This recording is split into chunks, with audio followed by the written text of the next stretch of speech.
reiterates that army has given free hand to deal with China. Prime Minister Narendra Modi has put to rest opposition allegations, especially of the Congress and both left parties, that India conceded some land to China in Galwan Valley area. He reassured the nation through the opposition that the question of conceding even inch of land to our neighbors who hold out our coercive thoughts with the oblique reference to the China or Nepal.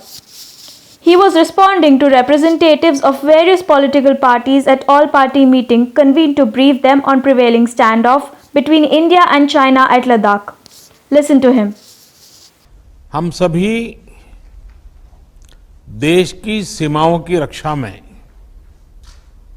दिन रात लगे हमारे वीर जवानों के साथ चट्टान की तरह खड़े हैं। उनकी वीरता, उनके कौशल, उनकी सूझबूझ पर देश अटूट विश्वास रखता है। इस सर्वदलीय बैठक के माध्यम से मैं शहीदों के परिवारों को भी ये विश्वास दिलाता हूं कि पूरा देश उनके साथ है। साथियों, पूर्वी लद्दाख में जो हुआ उसको लेकर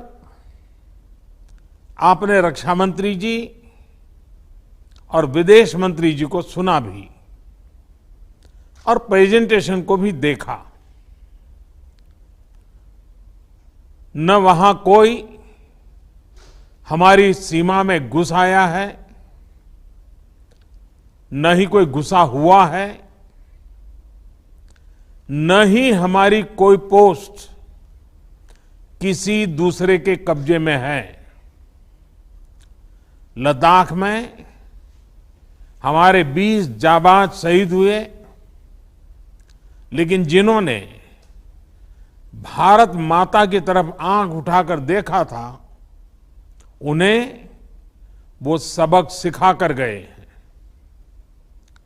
उनका ये शौर्य, ये बलिदान हमेशा हर भारतीय के मन में अमिट रहेगा। साथियों, निश्चित तौर पर चीन द्वारा एलएसी पर जो किया गया है उससे पूरा देश आहत है, आक्रोशित है।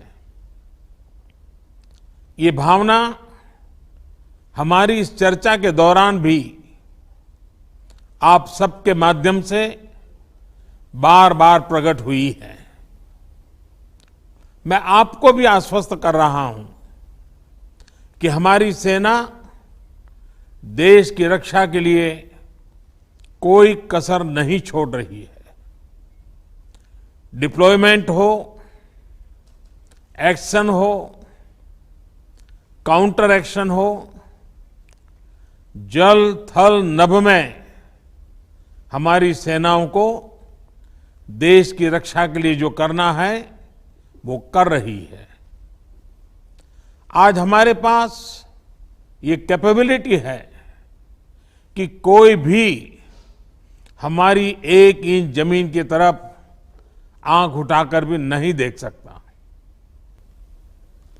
पेट्रोलिंग बढ़ने की वजह से अब सतर्कता बढ़ी है और एलएसी पर हो रही गतिविधियों के बारे में भी समय पर पता चल रहा है।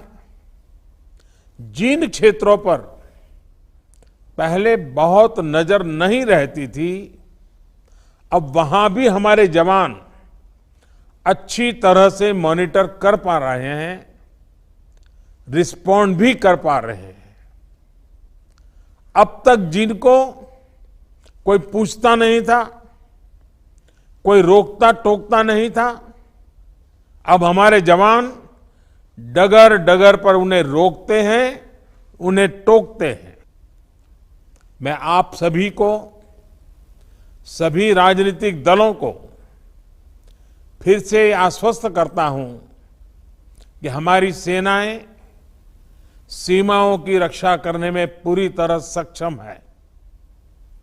हमने उन्हें यथोचित कार्रवाई के लिए पूरी छूट दी हुई है।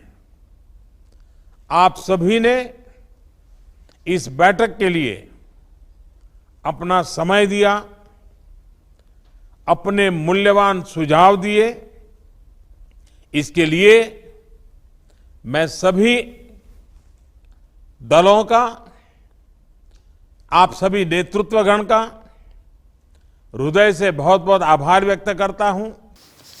Interestingly, barring the Congress represented by its in-charge president Sonia Gandhi and the two left parties, the CPI and CPM, represented by Sitaram Yechuri and D. Raja, the rest of the parties have commended and endorsed the Indian Army as well as the Modi government's response. In the June 16th ugly incident, the Chinese troops clashed with Indian troops in which as many as 20 of our Jawans were brutally attacked with iron rods and barbed wire roll sticks. However, Indian troops responded and also caused casualties in the enemy's camp. Though China has not confirmed the actual figure, the US intelligence sources put Chinese casualties around 35. But Indians claim more than 50 Chinese Jawans have lost their lives. What is more heartening is that Modi's critics like West Bengal's Chief Minister Mamata Banerjee or BSP's Mayawati or even DMK's MK Stalin all said they are with the government to challenge the Chinese aggression. Similarly, both the Telugu states' chief ministers K. Chandrasekhar Rao of Telangana and Y. Jagan Mohan Reddy of Andhra Pradesh or the Biju Janata Dal Supremo and Odisha Chief Minister Naveen Patnaik also have thrown their weight strongly behind Modi government and given him and the army free hand to deal with China. What should hurt the Congress most is its closest ally, NCP chief Sharad Pawar too minced no words to blame Rahul for his childish statement when country needs to stand united. Why NCP, even Shiv Sena seems to have dumped the Congress on this issue. Thus far, Modi's hands seem to have strengthened to act tough with China and live up to his promise of giving a befitting reply to China if it dare venture in the future. Already all three forces, the Army, the Navy and the Air Force have been put on high alert.